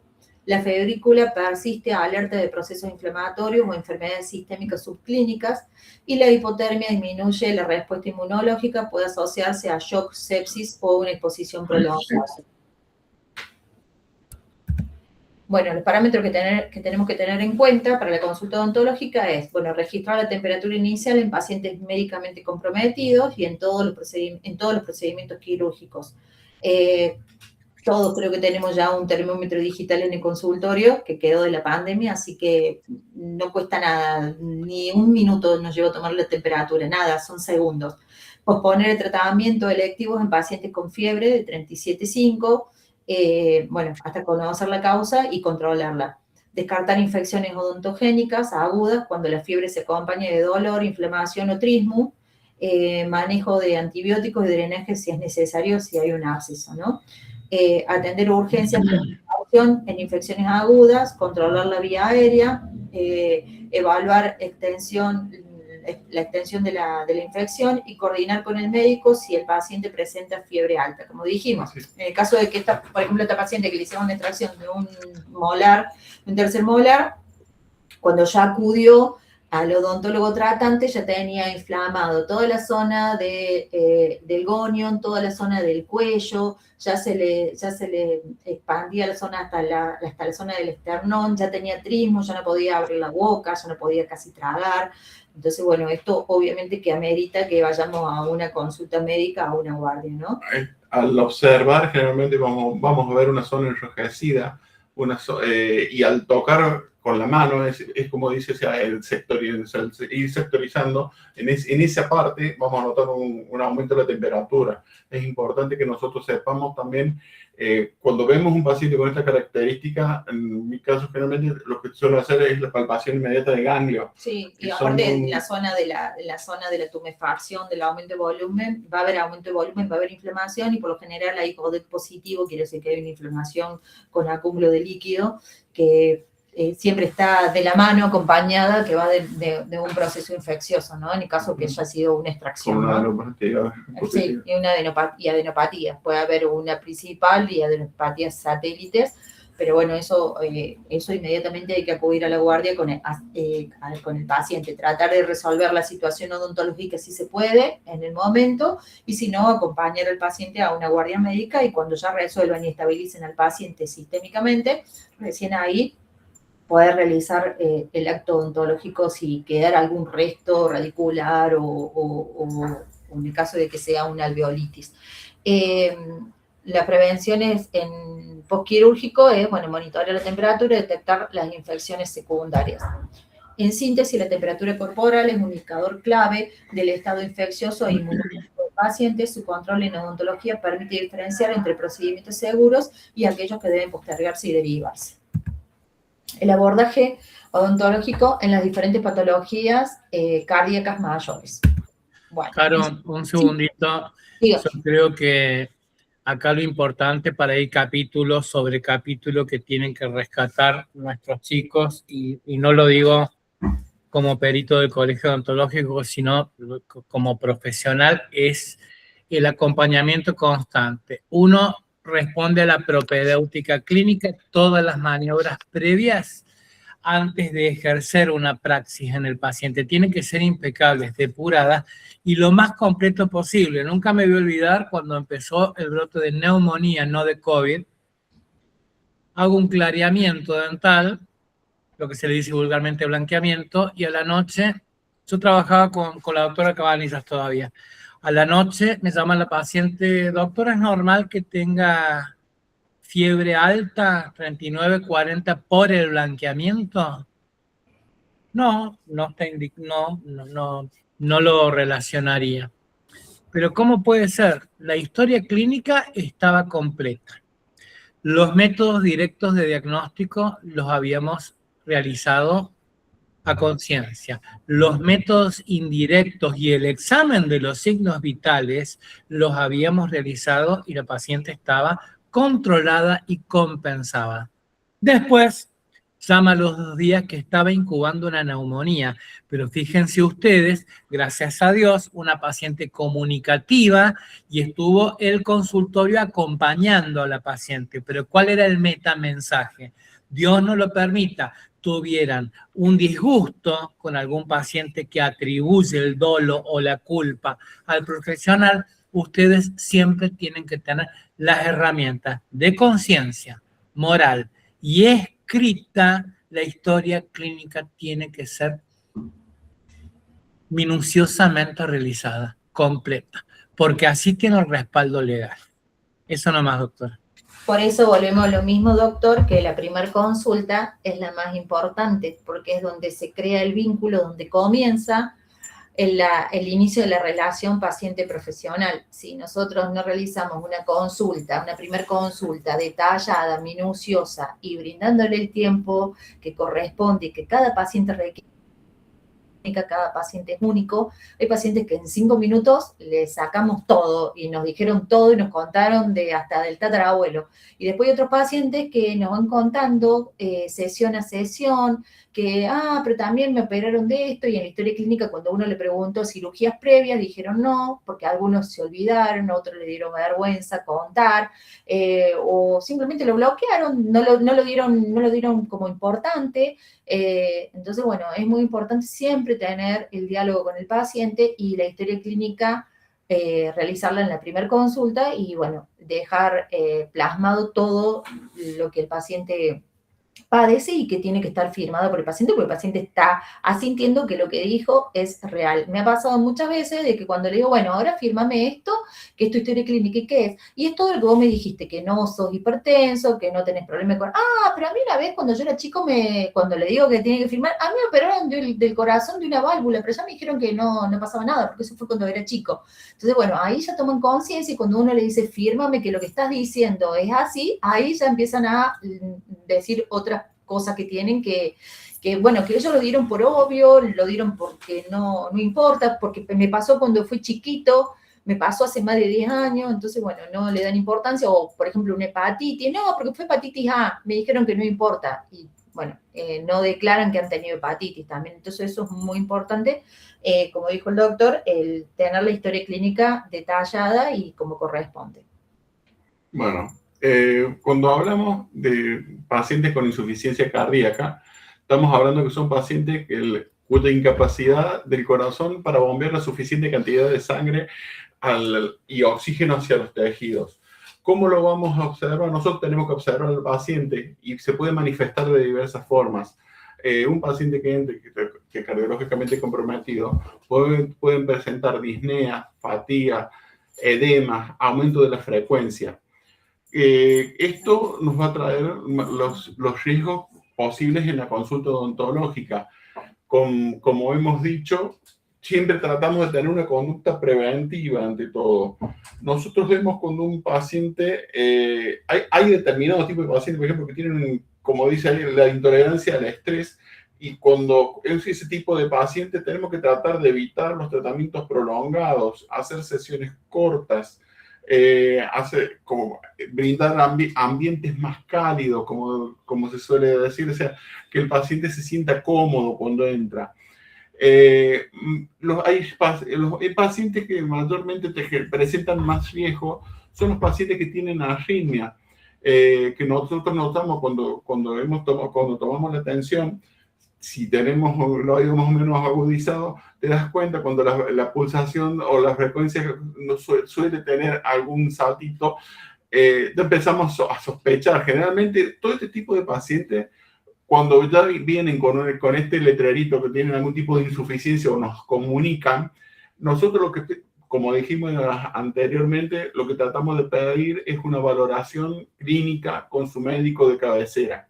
Es lo que nos va a nosotros permitir trabajar de cierta manera con cierta tranquilidad, para evitar ese posible riesgo de descompensación durante el tratamiento o el abordaje odontológico. Y esto es muy importante por el tipo de tratamiento que vamos a realizar. A lo mejor el paciente quiere realizarse 6 implantes superiores y quiere tener todo prótesis fija.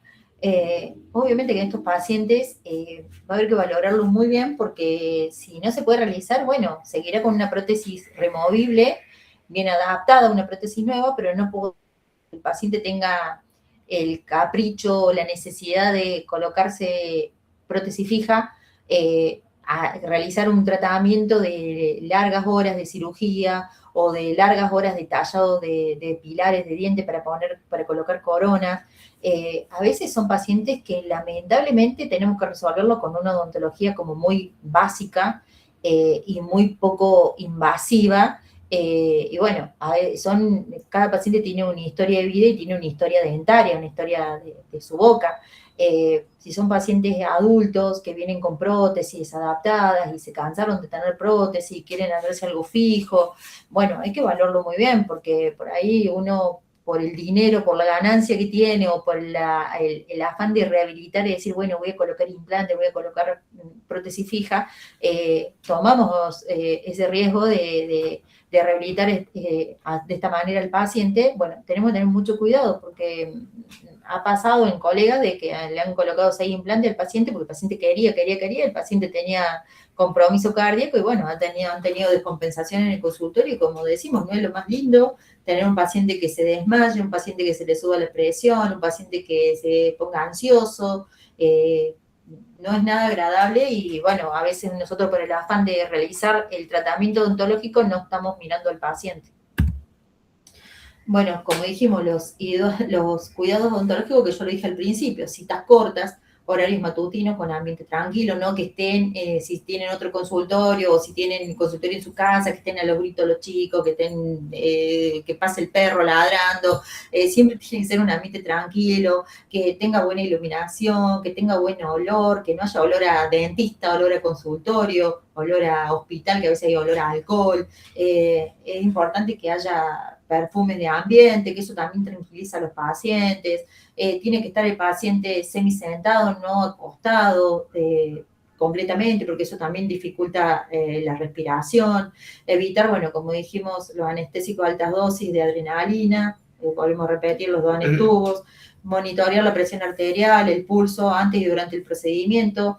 Lo que es muy importante también, que lo vemos en la facu, que por ahí ustedes anestesian al paciente y se van. Lo anestesiaron y se fueron. Me olvidé alguna valija y andan buscando en la otra punta de la sala las cosas que se olvidaron. Y el paciente quedó sentadito ahí en el sillón ontológico sin que nadie lo esté monitoreando. Es muy importante cuando uno anestesia al paciente, quedarse al lado del paciente, mirarlo, conversar, ir haciendo otras cosas, pero estar atento, no desaparecer del consultorio e irse a tomar mate, ir a ver el partido, cómo ver la va. fase, la coloración de la cara, si cambia, ¿no? Ver cómo va reaccionando el paciente, porque estamos inoculando medicamentos, estamos inoculando droga en el sistema del paciente. Entonces, es muy importante quedarse al lado del paciente, porque no es que no le duele el pinchazo, nada más decir, ay, bueno, no le duele el pinchazo, ya está, le puse bien la anestesia, y desaparecer del lado del sillón, que es lo que la mayoría solemos hacer, anestesiar y ponerse a hacer otra cosa, y no es lo que corresponde, porque nosotros tenemos que ver cómo va aceptando la anestesia el paciente y que no vaya a tener ningún tipo de complicación. Entonces, nada de poner la anestesia e irse a ver cómo va el mundial o ponerse a hablar por teléfono cuando terminemos de anestesiar al paciente. Derivar obviamente al cardiólogo si hay signos de compensación, disnea, en reposo, optonea y edemas importantes. A veces hay pacientes que no le dan importancia a ciertos síntomas, pero si nosotros vemos un paciente que tiene los tobillos inflamados, la empeine inflamado, las piernas inflamadas y le preguntamos, ¿tenés algún problema? ¿Retenés líquido? ¿Estás con...? No, siempre, ahora que a medida que va pasando el día se me van hinchando las piernas. Bueno, también decirle y derivarlo al médico, porque bueno, capaz que el paciente está empezando a cursar una patología de cardíaca o hipertensión y el paciente no lo sabe, o algún otro tipo de patología, ¿no? Pero también hay ciertos medicamentos, pues, que salen, volviendo al tema de los pacientes hipertensos, los pacientes que suelen tomar amlodipina, que es uno de los antihipertensivos también que dan, suelen tener inflamaciones en los tobillos, que es lo que nosotros generalmente le vemos. Sí, son pacientes que suelen tener edema con la amlodipina y que el paciente por ahí no se da cuenta, entonces también es importante derivarlo de nuevo a su médico tratante para que o modifique la dosis o cambie la medicación, porque no es aconsejable que un medicamento produzca ese tipo de edemas. En el caso del infarto agudo de miocardio, la importancia clínica, bueno, ocurre por obstrucción coronaria que provoca la necrosis miocárdica del corazón. El riesgo de complicaciones es mayor en los primeros meses posteriores al evento. El riesgo de la consulta odontológica, podemos tener un reinfarto por estrés, dolor o administración de vasoconstrictor, arritmias potencialmente fatales, emergencia médica si el paciente presenta dolor torácico durante la consulta. Los cuidados odontológicos, no realizar tratamientos invasivos en los primeros 6 meses posteriores al infarto de miocardio, que es lo que había hablado antes, que bueno, hay médicos que dicen 6 meses y otros médicos directamente a un paciente no lo autorizan por 1 año a realizar tratamientos odontológicos o invasivos de cualquier tipo, ¿no? Una vez estabilizado y con autorización médica, el paciente, tenemos que tener el control estricto de los signos vitales, citas cortas, en el caso de que el paciente sea muy ansioso, hacer la interconsulta con el médico tratante y preguntar si le puede dar algún tipo de ansiolítico, o si el paciente normalmente tiene indicado ansiolítico, bueno, indicarle que tome la dosis que suele tomar un par de horas antes de la consulta. La anestesia local con mínima adrenalina, como explicó la doctora Catalina. Si presenta dolor torácico en el consultorio, bueno, suspender el procedimiento, colocar al paciente semisentado, bueno, nosotros no tenemos oxígeno por lo general, y en lo que es inmediato, mientras vamos sentando el paciente en el sillón, es llamar al servicio de emergencia. Por eso es muy importante tener un servicio de emergencia, es más, uno de los requisitos para habilitar el consultorio odontológico, y en el caso de que no tuvieran servicio de emergencia, llamar a cualquier servicio de emergencia del paciente, por lo general la mayoría de los pacientes tienen servicio de emergencia, que es muy importante también colocarlo en la historia clínica grande, con un letrero, con un marcador, diciendo tal servicio de emergencia, tal obra social, entonces uno ya tiene los teléfonos y puede llamar a ese servicio de emergencia. En el caso de que estemos acompañados, uno irá haciendo, ir controlando al paciente y que el otro profesional o la otra persona que está en el consultorio acompañándonos vaya llamando al servicio de emergencia. Y otro detalle que a veces también sabemos pedir en este tipo de pacientes, pedirles que nos proporcionen un teléfono de un familiar o alguien que esté permanentemente en la casa a que se pueda hablar en caso de algún inconveniente. Sí, siempre. Lo ideal es que siempre el paciente venga con un acompañante responsable, ¿no? En el caso de los pacientes con intervención quirúrgica cardíaca y reemplazos valvulares, bueno, la importancia clínica es que los pacientes son sometidos a la cirugía cardíaca como bypass coronario, reemplazo valvular, marcapaso, desfibrilador, tienen un riesgo muy, muy aumentado de infecciones, trombosis y complicaciones hemodinámicas. Siempre tiene que estar tratado con antibióticos este tipo de pacientes. Sí, con antibiótico preventiva. Y los riesgos de la consulta odontológica que podemos producir una endocarditis infecciosa en pacientes con válvulas protésicas, riesgo de arritmias en portadores y marcapasos o desfibriladores, y alteraciones en la coagulación en los pacientes anticoagulados por reemplazos valvulares. Sabemos que todos los pacientes que tengan un reemplazo valvular, todos están anticoagulados, entonces también tenemos que tener mucho cuidado con el tema de las anticoagulaciones. Sí, lo otro que se hablaba, que no sé si estará más adelante, era evitar el uso de bisturí electrónicos en pacientes con marcapaso. El paciente con marcapaso, el uso de electrobisturí, y también, bueno, los cuidados odontológicos, historia clínica detallada, más autorización del cardiólogo, evaluar la necesidad de profilaxis antibiótica en pacientes con prótesis valvulares o antecedentes de endocarditis, controlar... Chicos, disculpen un segundito, para los que les interese la especialidad de periodoncia, en pacientes con marcapasos, la parte activa del ultrasonido tiene que mínimamente estar distanciada 20 centímetros de la región torácica, de donde está el marcapasos, mínimo 20 centímetros. Incluso se ponen todos los descargadores, que le digo yo que son los dispositivos, se ponen debajo de la pierna ahora, ya no se ponen más cerca del torso. Pero bueno, en el caso de que tengamos que utilizar un electrobisturí, habría que ver bien con el médico tratante, porque bueno, el electrobisturí puede producir alteración en el marcapaso. Ahora se está utilizando mucho el láser. El láser no produce alteraciones, pero puede llegar a tener algún tipo de variación en la medición. Entonces también hay que ver si se puede utilizar un láser. Para eso hay que hacer la interconsulta con el médico tratante. Monitorizar los signos vitales antes, durante y después de los procedimientos quirúrgicos, y derivar al cardiólogo si hay fiebre, arritmia o sangrado descontrolado, que es lo que hemos hablado antes. En síntesis, la insuficiencia cardíaca, procedimientos breves, evitar el estrés y la posición supina prolongada, es decir, que no puede estar el paciente acostado de todo el tiempo. Si el paciente sufrió un infarto reciente, no tratamientos electivos en los primeros 6 meses y emergencia antidolor torácico.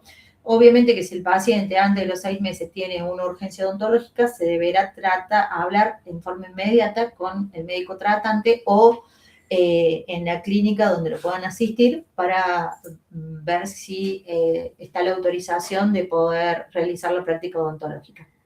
A veces estos pacientes que han tenido infarto antes de los 6 meses, que han sufrido dolores o alguna infección odontológica, directamente se los interna y dentro de las clínicas se les realizan las prácticas odontológicas.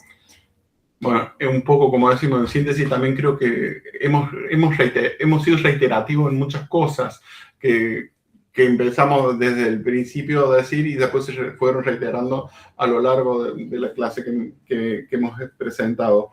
Pero a veces, aunque le suene muy reiterativo y le suene pesado, por decir, dijeron muchas veces lo mismo, ténganlo en cuenta. Lo único que les pedimos, un poco por experiencia que nosotros tenemos, y siempre hemos tratado de cada vez que abordamos a un paciente, tener el respeto hacia la atención del mismo, brindarle la atención desde un punto de vista humano y profesional, brindándole al paciente que se pueda sentir seguro y que nosotros también nos podamos sentir seguros de la atención que estamos proporcionando.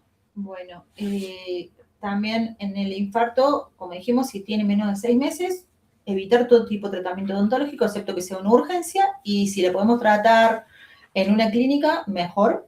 Y en el caso que tenga una cirugía de reemplazo o reemplazo valvulares, profilaxia antibiótica, también charlado con su médico tratante, control de la anticoagulación. Hay muchos pacientes que están anticoagulados y los médicos nos autorizan al uso de la heparina o la suspensión del anticoagulante. Por lo general, los médicos autorizan 5 días antes la suspensión del anticoagulante, pero nosotros sabemos que las plaquetas tienen una vida útil mayor, entonces hemorragia vamos a tener un poco, pero bueno, va a ser menos con esos pacientes en el caso que tengamos que realizar una extracción o algún acto de odontológico en el cual vaya a haber sangrado. Bueno, sabemos que tenemos que tomar todas las medidas pertinentes para para poder controlar la hemorragia. Por más que el paciente le hayan quitado el anticoagulante 5 o 7 días, que es lo máximo que autorizan los médicos, hay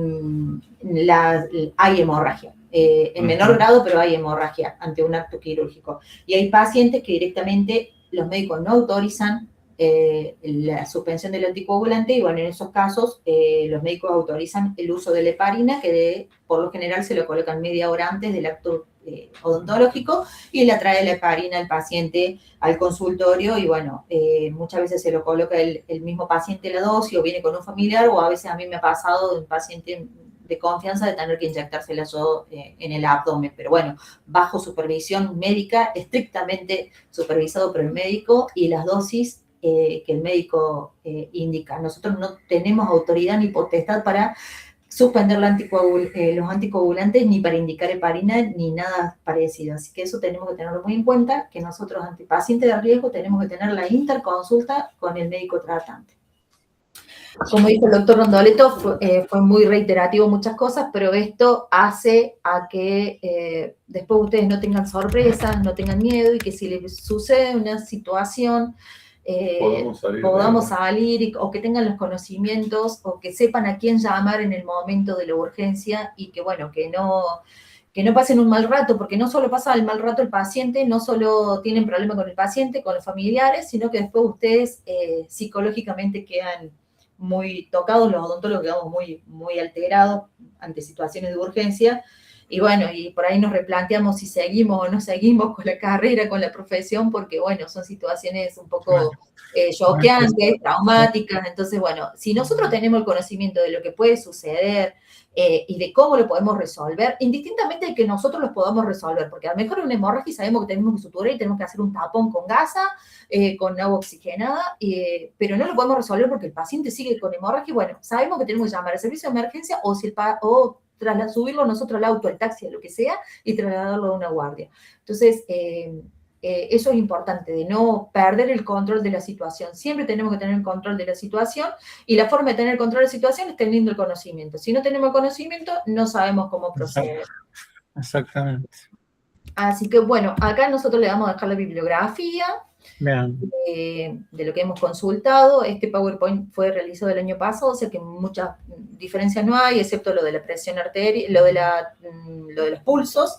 Y bueno, acá le dejamos una fotito de todas las cosas que hacemos junto con el doctor en la facu, en los consultorios. Así que bueno, cualquier duda, nosotros estamos los días miércoles. No sé si la doctora Catalina quiere agregar algo, si el doctor Villa quiere agregar algo, si tienen alguna duda.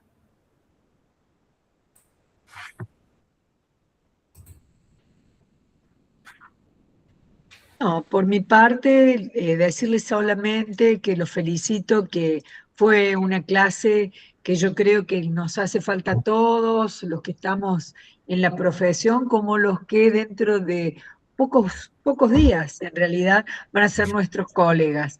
Así que felicitar a los chicos, que tienen estas inquietudes, porque esto demuestra un enorme respeto hacia la actividad, hacia lo que nosotros estamos haciendo. Y decirles con Agustín que los esperamos para la última clase, por razones ajenas a nosotros. Ustedes saben lo que ocurrió con la jornada que nos pusieron un parcial de otra asignatura, entonces estamos organizando una clase de cierre que vamos a intentar que sea presencial, pero que no depende de nosotros, chicos. A nosotros lo que más nos gusta es estar con ustedes y creemos que el contacto personal y en esas clases integradoras, la interrelación, es más fácil si están ustedes presentes. Así que bueno, vamos a ver de organizarla. El día 11, Agustín, de agosto. El día 11, sí. Ya está confirmado que esa es la fecha. El día 11 de agosto vamos a tratar. Les queremos hacer una pregunta. ¿Ustedes terminan la actividad a las 18 horas en cirugía o tienen otras asignaturas? Profe, yo en mi caso tengo odontopediatría hasta las 18. Bien. O sea, Profe, y cirugía no se cursa más, ya terminó los martes. Bien. Bien. Entonces debería ser después de las 18 horas. Bueno. Sí, profe, si es presencial en AFACU, llegamos en 10 minutos como mucho. Sí, acomodar el bolso y entrar a un aula. Vamos a ver si podemos pedir el aula C, Agus, a esa hora estará. Sí, mañana mismo confirmo, ya me estoy ocupando. Porque yo he preparado ahí una clase de cómo buscar la medicación que el paciente está tomando, lo que les decía de alergia, botiquín, que son cosas muy importantes porque ustedes ya se reciben y lo van a necesitar toda esa información. Chicos, 3 cositas. La primera, no se olviden por favor de los métodos clásicos de prevención. Recién hacía hincapié mi amiga la doctora Cabanillas, heparina intraabdominal subcutánea de baja titulación, te habilita a esa jornada a trabajar 4 horas con tranquilidad en el consultorio. Segundo, si bien ustedes no hacen diagnóstico médico, nosotros tampoco, pese a que nos dediquemos a atender pacientes de riesgo, la importancia de los análisis de laboratorio. Las transaminasas, GTO, GTP, glutámico pirúvica, glutámico oxalacética, que juntas, cuando descienden o ascienden, me están indicando que hubo necrosis de miocardio, con referencia al paciente infartado que se refirieron los chicos, o las insuficiencias hepáticas. Prueba del lazo. No veo que nadie haga la prueba del lazo. Facilita más de 5 petequias en un área, de 8 petequias, perdón, en un área de 5 centímetros cuadrados. 5 minutos dejamos un lazo. La manga de una camisa, el suéter. Son todas pequeñas actitudes preventivas fáciles de lograr. En estos días les voy a pasar a vuestros mails, que los tenemos con la profesora Francia, la bibliografía de soporte de esta materia optativa. Toda bibliografía actualizada, así que se las pasamos en estos días a los mails. Mañana, como dijo Catalina, confirmamos en qué aula, si es que se hace presencial. Bueno, orgullosísimo de mis amigos Rondoleto y Cabanillas. Es un placer ser colegas y ser amigos. Realmente son impecables la doctora Cabanillas y el doctor Rondoleto. Rondoleto también, ¿no? Que se nos va a poner celoso. Lo estoy peleando. Gracias. Felices vacaciones, chicos. Si los quieren muchísimo. Gracias. Gracias. Disculpe. Sí, Una hay una consulta. Sí, Ana. Yo ingresé al canal de YouTube, pero no están subidas las clases, ¿puede ser? Están las de PPS. No, sí están. Mañana lo voy a chequear. Sí están porque me mandó una captura el docente, con la subida de todo, que es más, se la mandé a Catalina hoy. Mañana chequeamos, pero algún error tiene que haber. Chicos, pero insistan, si no aparecen ahí, insistan. Yo no la vi tampoco, profe. No se hagan problema. Que las haya subido y que las vea solo él, como en privado. ¿Te imaginas? Porque yo Ay, no las veo Profe, es tampoco. que en el aula nadie las ve. Les digo, chicos, ustedes no se imaginan lo que estamos renegando con todas estas No, no, no, cuestiones. no, no, no, Que no, no aparecen, que aparece información errada, que las clases no están subidas. O sea, les juramos que nosotros, además de estar acá enfrente de ustedes en estos momentos, estamos mucho tiempo dedicados a tratar de coordinar estas cosas que son ajenas a Y nosotros. solucionar problemas, Catalina, si no es todos los días, día por medio estamos en comunicación tratando de solucionar. No les queríamos comentar nada con la doctora Francia, pero la semana pasada tuvimos un disgusto que alguien se metió o hackeó el aula virtual y dio una información errónea, falsa, con respecto a las subregularidades prácticos de PPS y la optativa de la doctora Francia and me. Entonces, una amargura, una preocupación, quédense tranquilos. Mañana yo estoy en la facultad y el viernes también. Lo vemos juntos en la computadora y lo solucionamos, ¿sí? Gente, por favor, vayan a descansar. Esperamos que cuando los veamos el 11 de octubre festejemos el Mundial, todo, Agus. Por supuesto. Exacto. Bueno, Un abrazo. los queremos mucho, Abrazo chicos. fuerte. Felices vacaciones y éxitos en los exámenes. Gracias, Hasta profe. luego. Felices vacaciones. Gracias, hasta luego. Chao, chao. Adiós. Gracias, profe. Hasta luego. A ustedes, un abrazo. Ay, Dios. Gracias, profe, adiós. Adiós. Me voy a meter yo, Katy, mañana me meto yo desde la máquina de la Facu con Maricel, con la no docente. Estás muteada. Agus, ¿quién es el que sube las clases? Víctor Hugo Sena, el que siempre se encarga de la página. ¿Sabes lo que me dijo Sena? Porque ha estado todas estas noches pendiente que lo que pueda haber pasado, que mañana lo voy a hablar con el tal Dino, con el plaquito Dino de computación. Sí, lo conozco, lo ubico. Parece ser, estoy como Polino, con verbos impersonales. Parecería, ¿viste?, que dejan entrar a la gente regular y estos chicos están cursando no son regulares. Puede ser ¿No? eso. Además están cursando o son de cuarto. Claro. Mañana me ocupo. Era lo que yo te quería decir. Che, hay que corregirle el PowerPoint antes de subirle de esta chica, porque dice lidocaína 1 en 100.000 y no existe comercialmente, es 1 en 50.000.